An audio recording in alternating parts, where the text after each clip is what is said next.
Time now for the Sunday quarterback. A very happy Husker group, 52-17 the final. But, Sean, this final score not indicative of just how close of a game and how much this game was in the balance going into the fourth quarter, right? Yeah, Nebraska really blew this thing open in the fourth quarter. Wyoming had this game at 24-17, 17-10. Two moments where they made this very interesting, but you have to credit Nebraska. The defense came up with turnovers, forcing 6 here. Nebraska now, Andy, has outscored their opponents 70-0 in the fourth quarter through the first 2 weeks.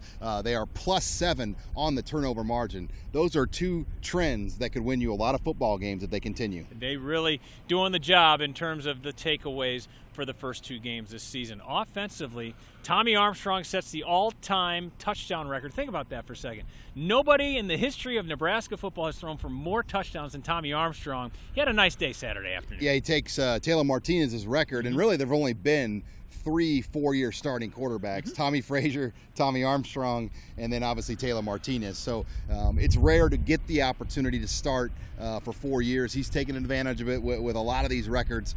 Played a great game today other than the 1 interception. That was kind of one of those Tommy moments where you kind of have flashbacks of a lot of other games, but I thought he bounced back with a lot of nice throws here today. 20 of 34 Armstrong was for 377 and 3 touchdowns, and if you're wondering, the Huskers ran it 43 times and threw it 35 times. But still, all not good news. 7 penalties, some of the unforced variety, emotion penalties. Yeah, and that's the thing that has to be cleaned up here. Nebraska cannot beat themselves with these self-inflicted wounds, the excessive celebrations, the personal fouls. Nick Gates got one. They actually pulled him out, and Nebraska scored a touchdown on the next play after he came out at left tackle. So there were a lot of those just self-inflicted wounds that when you play some meaningful games down the road, they could really come back to bite you. And this wasn't a penalty, but that fake punt, again, some issues on that punt team. Yeah, I think as Mike Riley said, I was just as surprised as you guys were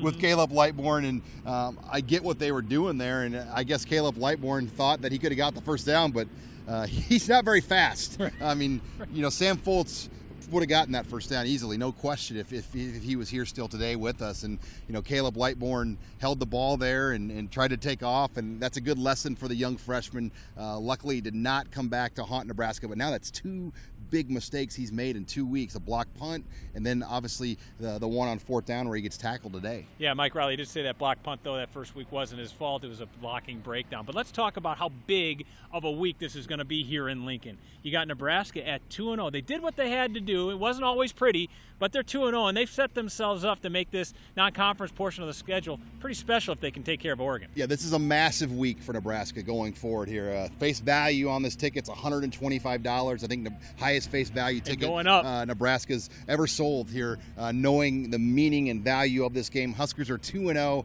This is the type of game, Andy, that can swing the season. I think if you beat Oregon, all of a sudden you're like, you know what, 9-10, Big Ten West, they're right there for this team to take. And it's a type of game, you win this game, a few extra thousand fans say we're getting in the car and going to Evanston next week to follow them on the road for the first Big Ten road game. So there's a lot at stake.